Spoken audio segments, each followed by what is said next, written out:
Good morning.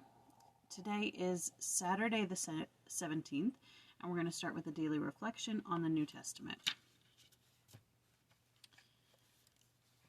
And the Lord said, If ye had faith as a grain of mustard seed, ye might say unto this sycamine tree, Be thou plucked up by the root, and be thou planted in the sea, and it should obey you. Luke chapter 17, verse 16. The Savior uses the example of a mustard seed to explain how even the smallest desire for faith can grow. All prophets have taught the principle of faith.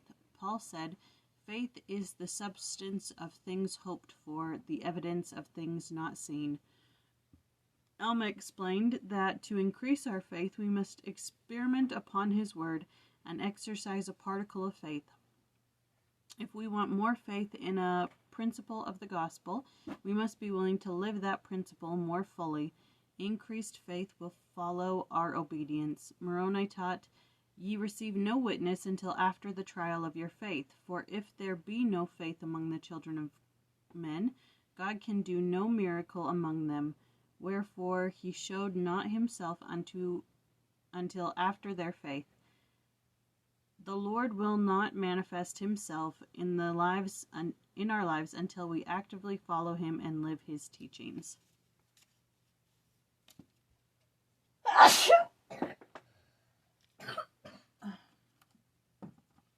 All right. So today is John chapter 18, verses 1 through 20, and we're getting a different account of Jesus being betrayed. It says that a group of people came to him after his time in the garden, and he says, Who do you seek? And they say, Jesus of Nazareth. And he says, I am he. And then they fall to the ground. And then he asks them again, Who do you seek? And they say, Jesus of Nazareth. And Peter smites off the ear, and that's kind of what seems like provokes the people to take Jesus and bind him. And it doesn't say that Judas kissed him, and it doesn't say that he says, Betrayest thou the Son of Man with a kiss? None of that happens in here. But it does have Peter denying Christ at Caiaphas, at his temple, palace, house, whatever. So that's what happens in those first 20 verses. We don't have a Jeffrey, but we do have Ludlow, so let's see what we have.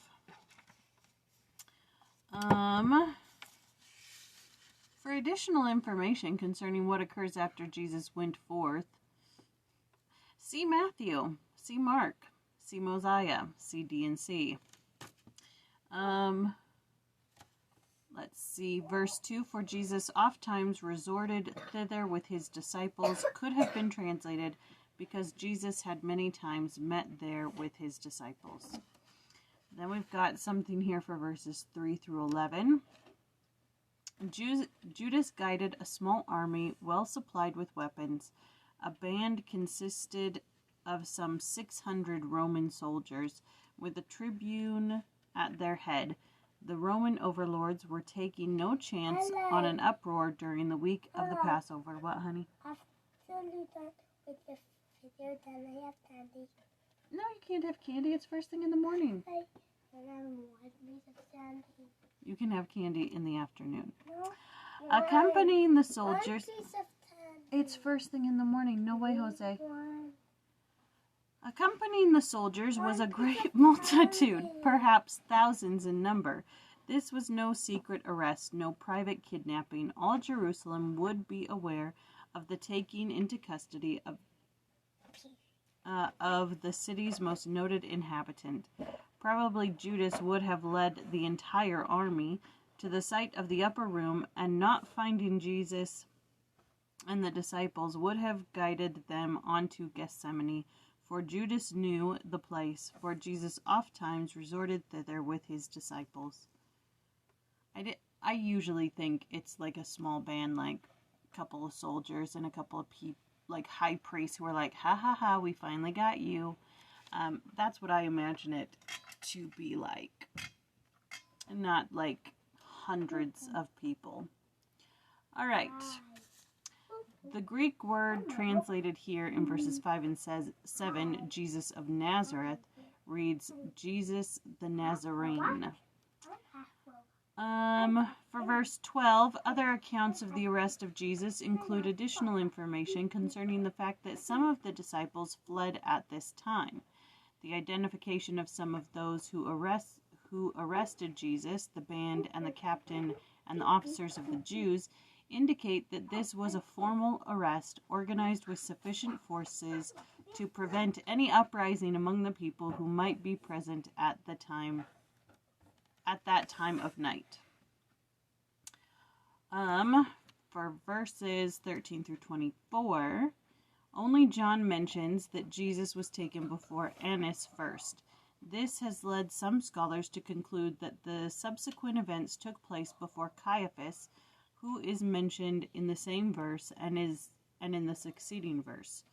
Two reasons are offered for concluding that the events here involved occurred before Caiaphas. One, after reciting what took place, John says, "Now Annas had sent him bound to Caiaphas the high priest." Both Dumlo and Jameson, however, explain that the correct translation is Annas therefore sent him bound unto Caiaphas, thus making it a happening which took place after the interrogation rather than before. The second reason, Edersheim, his argument is for as according to the three... Hello. What, honey? After the video, then we have breakfast. Yes, we can have breakfast, honey. Let's see. As for the three Gospels, the palace of the high priest Caiaphas was the scene of Peter's denial. The account of it in the fourth Gospel must refer to the same locality and not to the palace of Annas. Goodbye, honey. Both Dumlo and Jameson answered this by explaining that Annas and Caiaphas lived in different parts of the same building and that the same court served them both. Thus, the great probability is that Jesus was in fact examined and smitten in the presence of Annas before he was taken to Caiaphas. There would seem to be no other reason for John to make special mention that Jesus was taken before Annas, unless something there occurred which was important to his narrative. Now, as I'm reading that bit of it, you're going, okay, so there are differences between the Gospels. There are different accounts between the four of them. But what does this matter? Did he go to Annas or Caiaphas? Does it matter? All that matters is that he was taken. He was judged, and he was belittled, berated, assaulted, mocked. That's what matters. Who cares who did it? That's for God to decide who gets the judgment. Annas or Caiaphas. That's for God. That's not for me. All that matters is what Jesus said and did. Goodness gracious. Why does that matter? Let's see. It's talking about Annas again. And then it gives some detail, some more about Caiaphas and some other people. And I don't know if I want to read it. Let's see here. Yeah, it's just talking about who appointed who they are, their greater names. Yeah, it doesn't matter to the commentary.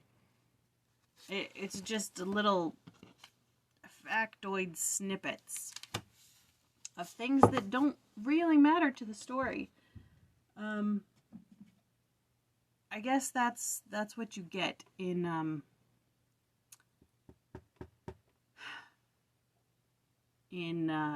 what am I trying to say? In commentaries, you know. I mean, we're in John. It's the fourth telling of Christ being betrayed and judged. And I guess they're scrounging for any little bit of information. I wonder if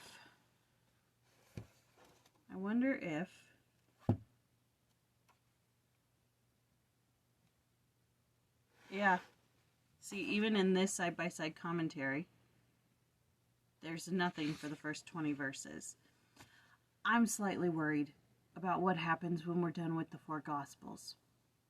We have Jeffrey.